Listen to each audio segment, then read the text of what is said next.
बालीवध। युद्ध के लिए तैयार होकर सुग्रीव किष्किंधा नगरी पहुंचा और बाली को ललकारने लगा।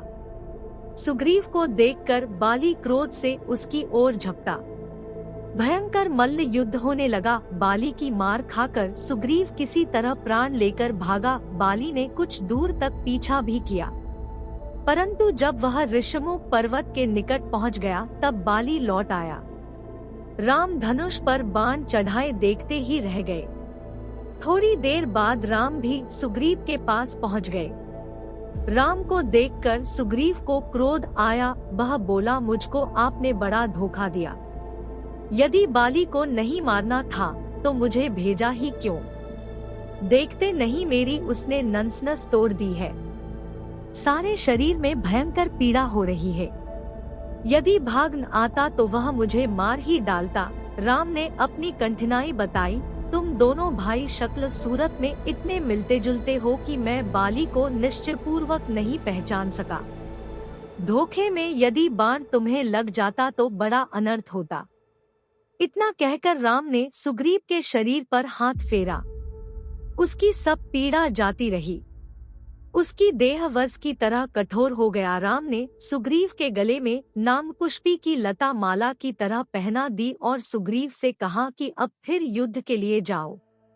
सुग्रीव बहुत डरा हुआ था, परंतु राम के अनुरोध करने पर वह चला गया और नगर के द्वार पर पहुंचकर सिंह की भांति गर्जने लगा। बाली अंतःपुर में था। सुग्रीव की आवाज सुनकर वह पैर पटकता हुआ दौड़ा। बाली को स्त्री तारा बड़ी बुद्धिमती थी। उसने सोचा कि अभी अभी सुग्रीव हार कर भागा है, इतनी जल्दी फिर कैसे ललकार रहा है। जरूर कोई न कोई बलवान योद्धा उसके पीछे है। इसलिए उसने बाली को जाने से रोका और कहा कि मैंने अंगद से सुना है कि अयोध्या के 2 वीर राजकुमार इधर आए हैं।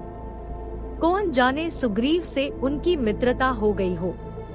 आप इस समय न जाएं। मेरा मन कुछ ऐसा ही हो रहा है। गुप्तचरों से सही बात पता लगा ले। अगर मेरा अनुमान सही हो तो आप भी राम से मिल ले। वे वीर और धर्मात्मा है। फिर सुग्रीव भी आपका छोटा भाई ही तो है। उसे युवराज बनाकर अपना ले। बाली ने तारा को डांट दिया और कहा, सुग्रीव भाई नहीं बैरी है। बैरी की ललकार मैं नहीं सह सकता। फिर तूने ही कहा है कि राम धर्मात्मा है। वे अकारण मुझे क्यों मारेंगे? इतना वचन मैं तुझे भी देता हूँ कि मैं सुग्रीव को जान से नहीं मारूंगा। बस उसका अहंकार चूर करके छोड़ दूंगा। बाली ने दूसरी बार युद्ध में सुग्रीव को एक घूंसा मारा। उसके मुंह से रक्त निकलने लगा। वह संभल कर फिर युद्ध करने लगा। चपेटों की आवाज तड़ातड़ होने लगी।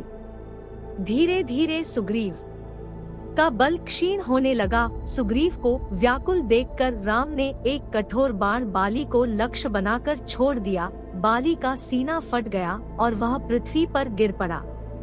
बाली के गिरते ही सुग्रीव के सभी साथी प्रकट हो गए।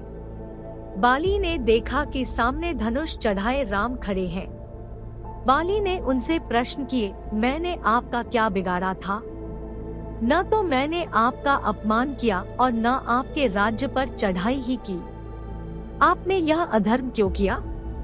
तो आप कपट वेशधारी छलिया लगते हैं। संसार को आप क्या जवाब देंगे? मुझसे लड़ना ही था तो सामने आकर लड़ते। रही सुग्रीव से मित्रता की बात, यदि मुझसे कहते तो मैं एक ही दिन में रावण और मंदोदरी समेत सीताजी को लाकर आपको दे देता। बाली पीड़ा से बेचैन था, अधिक न बोल सका। राम को बाली की बातों पर रोष सा आया।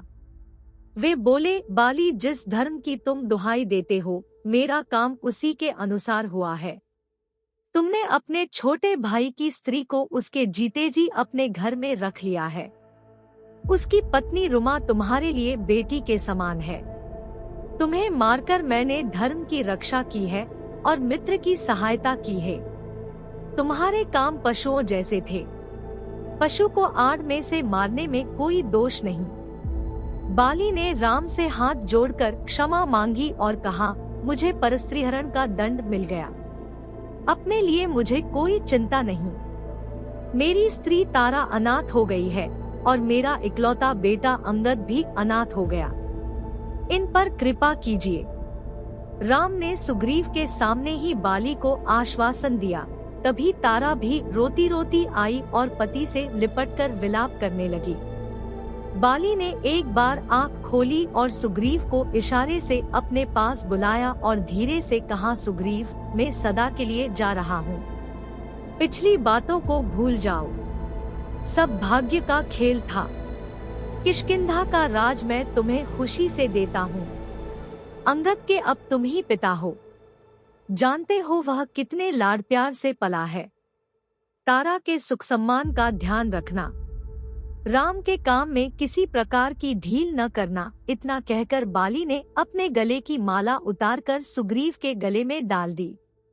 अंगद को बुलाकर उससे कहा, तुम किसी से न अधिक बैर करना, न अधिक प्रेम, क्योंकि दोनों ही महान दोष हैं। बीच का रास्ता अच्छा होता है। इतना कहते कहते बाली की आंखें बंद हो गई। भाई के बल पौरुष की याद कर सुग्रीव भी रोने लगा। राम ने तारा, सुग्रीव और अंगद सबको समझा बुझाकर धीरज बंधाया। सुग्रीव ने विधिपूर्वक बाली की अंत्येष्टि की। सुग्रीव सहित सब वातर राम के पास लौटकर आ गए। राम ने सुग्रीव से कहा, वानरराज, अब नगर में जाकर अपवा राज तिलक कराओ और अंगद को अपना युवराज बनाओ। अब वर्षा ऋतु आ गई है।